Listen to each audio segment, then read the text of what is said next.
Hello YouTube, it's the World of Black Ops Pro, and today I'm going to talk about why Call of Duty really does cater to campers, even though it's not intentionally to cater to them. And I'm going to kind of offer you my perspective on it through camper's eyes.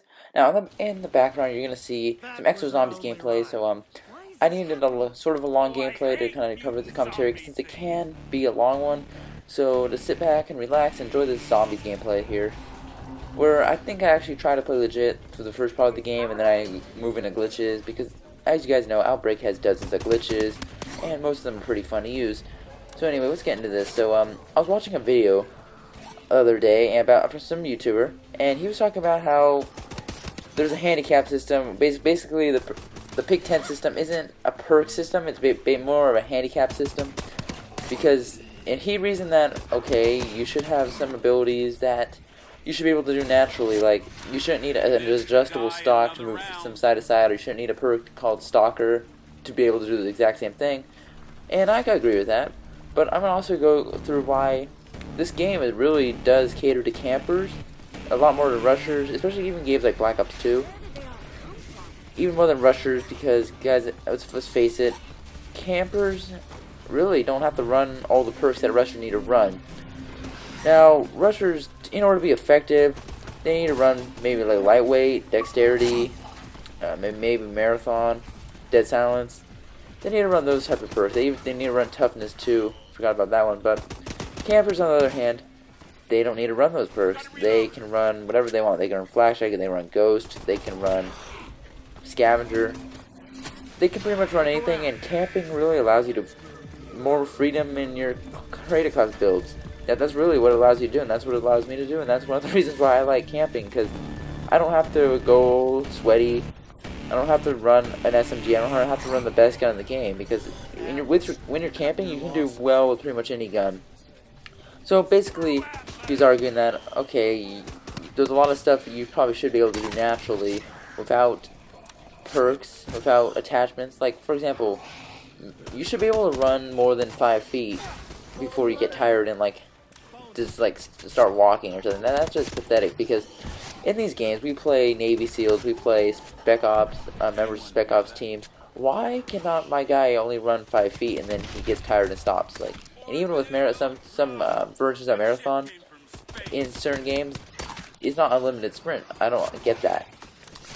Another thing I don't get is, why do we have to worry about ammo count that much in an FPS game? Like, for example, why do we need, why is Scavenger almost a necessary perk? Like, I understand that, okay, Scavenger has its place, like, yeah, maybe there's some people who want hundreds of rounds of ammunition on them at all times, but why do you only start out with, like, 2 or 3 clips of ammo when you spawn in? I mean, this is a war game. You're not going to only spawn with 60 rounds if you're in a real war, so why isn't it like that in Call of Duty? Now, he went basically into that, and some of the stuff should be included. Like in Advanced Warfare, they actually did something right, where they gave us Marathon Pro basically free, Lightweight Pro for free, essentially, because you don't take falling damage, you don't take, you have a limited sprint, so we got a few things for free, but there's still a lot of work to be done. I definitely think that it could be improved, like certain things like in Black Ops 2, what's good Black Ops 2, the fire selector switch, yeah, that should be really included, really. I'm not sure why you have to pay another attachment point, especially since all assault rifles have fire selector switches on them. I don't get why Von Hart thinks it's a good idea to make you pay another point for them, but anyway. I'm going to go into another analysis of this Pick 10 system, because really, what I've noticed over the years is that developers think that it's okay to put bullshit in other games as long as they have a perk to counter it. So this is where this guy's commentary, by the way, his name is Arch Nemesis 06. He has pretty interesting ideas about Call of Duty and why it's going downhill. And Call of Duty is definitely going downhill, guys. So yeah, he has pretty good ideas about why it is going downhill. So yeah, so one of the biggest things that I'm going to talk about here is really that the developers think it's okay to put BS mechanics in the game as long as they have a perk to counter it. Now, let's go to Black Ops 2, because Black Ops 2 is some pretty good examples.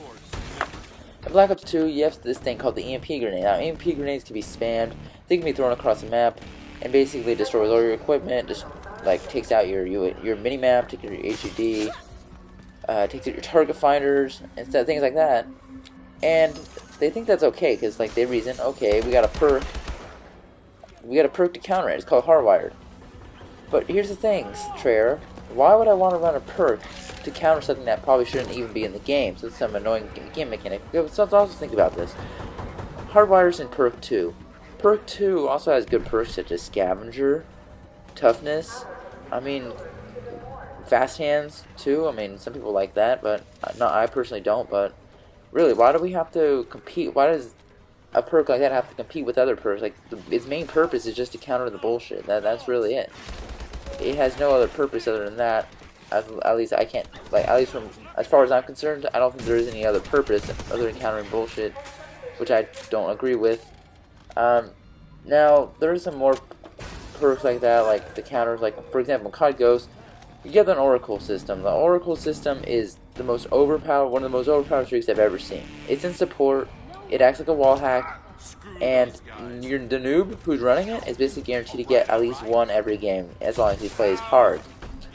The reason is, you can't knock him off his streak. If he's on a support streak, like let's say, I forgot exactly how much it costs, but if it costs, let's say it costs 10 kills in support, you can kill him 100 times, but he's eventually going to get those 10 kills. So there really is no way to knock him off of that, and the Oracle works for the whole enemy team, so they can see you through a wall from a mile away, and you can get wall banged, and people can pre-fire you. It is really annoying and very broken.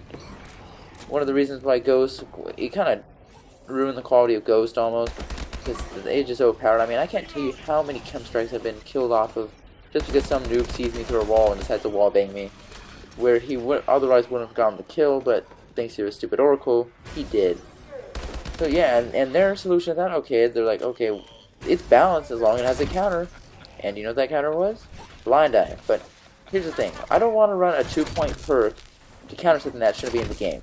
Okay, so it counters the Oracle, but and it counters air support, but the only really air support that it counter, like only like it would effectively counter would be the Battle Hind. The Helo Pilot, I mean, I guess it did. I didn't run into too many people who ran a Helo Pilot, so I didn't need Blind Eye. I didn't necessarily need it. So yeah, I didn't need it, and plus the air support in that game wasn't very strong either because they were trying to move everything to the ground. Like more ground-based streaks, but so I didn't really see the need to run that. I don't know why. Like I was always asking myself, like, why do I need to run this 2-point perk just to counter something that should be in the game? Ghost also had a lot of other bullshit in that game, like Amplify. Now, if you guys didn't know, Amplify would basically increase the intensity of footsteps. So anyone with the Turtle Beach headset can hear you from a mile away while you're running that thing. And if you don't have dead silence, you're pretty much screwed. Even if you do have dead silence, they can still hear you. Like, I've actually tried sound horning out myself. Not with Turtle Beach headsets, but actually with Skull Candy headphones, like before, like a while back ago.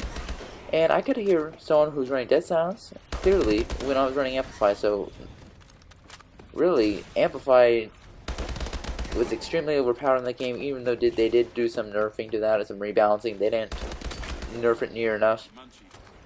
And their reasoning is, okay, we got dead silence in the game, so if you don't want to be heard, just run dead silence. Well, first of all, it doesn't work properly. Second of all, why should I have to run a 2-point perk for something that shouldn't be in the game? Because basically, you start having, the problem with that is you start having to run perks and otherwise play a different playstyle that you don't want to play. Now, why would I want to make a class that's completely just to counter all the bullshit, and then I'm running low on points. I don't have enough to build my class the way I want it. Maybe I want a gun with 3 attachments. Maybe I want this perk instead. No, I have to run this perk because of this bullshit mechanic. It doesn't really make sense, and it really limits the amount of fun overall in really any game that takes place in. Now, there's some other things in that game too. Like, what's a good example of something in Ghost? Another thing in Ghost. I mean, there was a lot of stuff wrong with Ghost that you'd just have to run, that you were basically forced to run. Like, I would say Focus or Toughness, because that's another perk that probably shouldn't be in the game either. Like, I mean, the flinch mechanic, I think it should be in the game, just because if you can control it, it means you have more skill. But I can see why people run it, is because, you know, it's basically the new juggernaut of of newer Call of Duty. It's like Juggernaut because it helps you win gunfights, and a perk that helps you win gunfights directly I don't think should be in the game. I don't think, yeah, so I wasn't a big fan of Juggernaut or Stopping Power when those were in COD 4, World at War, Modern Warfare 2. I wasn't a big fan of those perks, but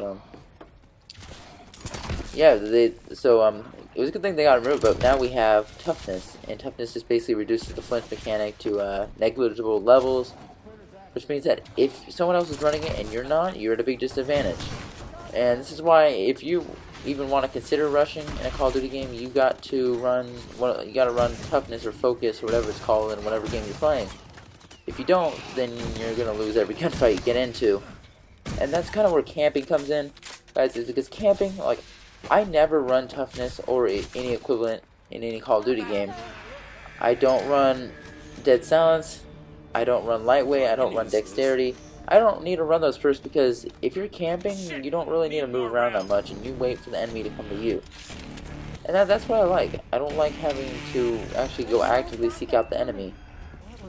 Black Ops 2 is pretty easy to camp. Now that game was supposed to be catered to rushers, but as people like me and the Black Worm have pointed out, like I have proven, that game can be easily camped.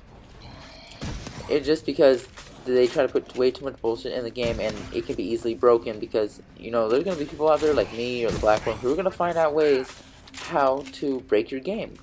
Vonahar, Ruben, Connery, Schofield, we're going to find out ways how to do it, and, you know, so, yeah, we're just going to find out ways like that. Now, some of you guys may think that, okay, I copied the Worm and stuff, like, with the camping thing, and not really. The Worm was not the first person to invent camping, guys. Because I've gotten that comment a lot, like, oh, you're just copying the Black Worm.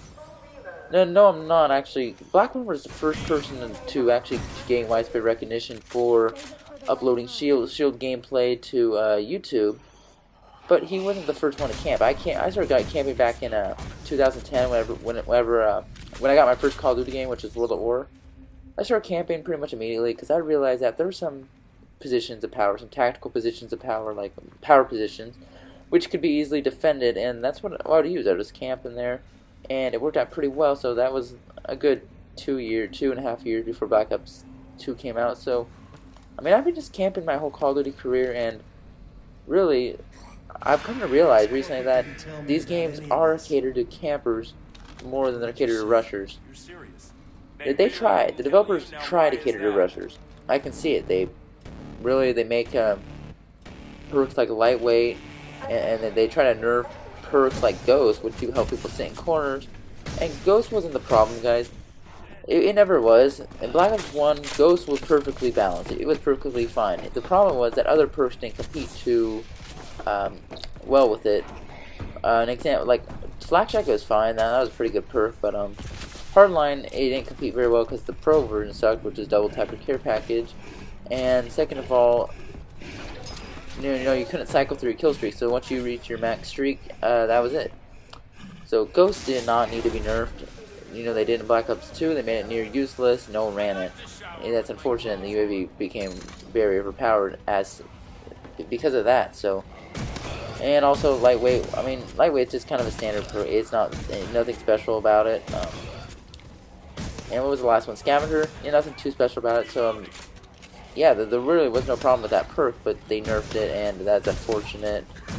They really shouldn't have done that.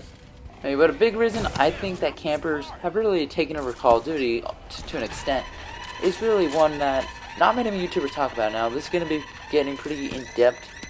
So may start sounding a lot like Drifter here, but it's the weapon mobility, because after Black Ops 1, the weapon mobility took a dramatic shift in the wrong direction.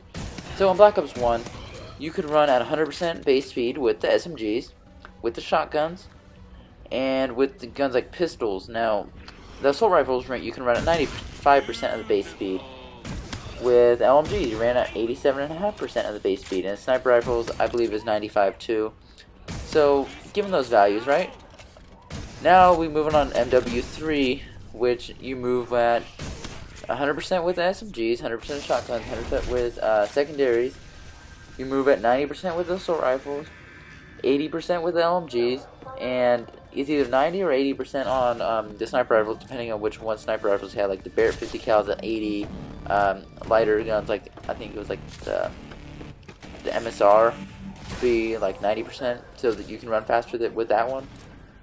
Now the reason why this is a problem is because just think about this from a logical standpoint. If your gun can't move as fast, if it's not as mobile, what incentive do you have to go out there and run around?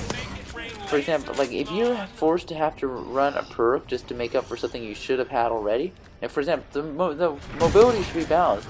How it was in Black Ops 1. Black Ops 1, I could rush around with an assault rifle without any perks whatsoever, without any rusher perks. In Marfa 3 and Ghost, with the mobility being as it is, like I couldn't do it. I just couldn't do it. I needed like quick draw and all this other stuff. By the way, guys, ADS time is a big component there. So, for example, assault rifles, the ADS in Black Ops 1 was 250 milliseconds, and the one in Ghost and Marfa 3 was 300 milliseconds. That's a big difference there. That means I'm gonna have to run quick draw, otherwise I'm gonna have not as that much of a chance of winning a gunfight. So developers, why do you think that reducing on mobility and increasing the ADS time is going to help anyone want to rush? That doesn't make sense. It doesn't make sense from a logical standpoint. So if you don't give us the tools to rush, how do we have any incentive to rush? That's why people like me and the Worm, if we find out ways how to camp effectively, because we effectively can't rush because you're not giving us the tools to them. You're forced us to run a dozen different perks just to make up for something which we've already had. So not a lot of people are going to talk about that, but you can definitely feel the difference. Like, try to rush around with an assault rifle without any sort of mobility perks in Ghost, and you're going to notice the difference there. If you try to do it in Black Ops 1, you're fine. Of course, those type of perks help. Like Splatting Hand Pro, it helps. Lightweight helps. But you don't need them. They're not absolutely necessary. So rushing setups that consist of things like lightweight, quick draw, that can be a pretty costly endeavor there. And that's probably one of the reasons why no one wants to do that. Especially in Ghost. Like, in Ghost, not only is it the lag comp that makes it seemingly appear that you have low health, it's also the low mobility, which kind of compounds that because you can't get your gun up fast enough. So you feel like you're forced to run all these perks, which can be quite expensive. And given that you're not given that much in general, like Pick 10 system or the Pick 35 system, as it was in Ghost, or the Pick 13 in AW doesn't allow for much. Doesn't allow for really that much diversity, I guess. And plus, I don't get why we even have those systems. For example, when Vonnevar first introduced the Pick 10 system, he reasoned that, okay, we're giving the fans more options here, because we're reducing the amount of, reducing the restrictions on this creative class, and try to give the community the best, the most freedom they've ever had in creating class. And that's somewhat true, but here's the thing, why do we have to use things like wildcards? Why do wildcards even exist? If we're going to truly make a free creative class, like freedom and creative class, why do those things exist? Shouldn't we be able to equip 2 secondaries without penalty? For example, it actually costs a point to run a wild card. Shouldn't we be able to put 3 tactics on without having to pay an extra point just to run a stupid wild card? Shouldn't we? According to Treyarch logic and Sledgehammer logic, yes we do. So wildcards shouldn't be even in the Pick 10 system. Now, I'm not a big fan of the Pick 10 system. I'd rather we go back to the Pro Perk system from Black Ops 1. But that's probably not going to happen. I'm not sure why, but that's kind of how it is. So anyway, guys, that's just my thoughts on this. I even from a camper perspective, I don't necessarily think that it should be this way. I mean, it doesn't directly cater to campers, but it just caters to campers because it doesn't cater to rushers. It's not in favor of rushers, so by default, it has to be camper friendly. So, and I'm a camper myself, guys. I've been camping ever since I started playing Call of Duty, which is World at War, and I got into multiplayer around 5 years ago. So, I mean, I'm a pretty big camper, and I know the current system broken.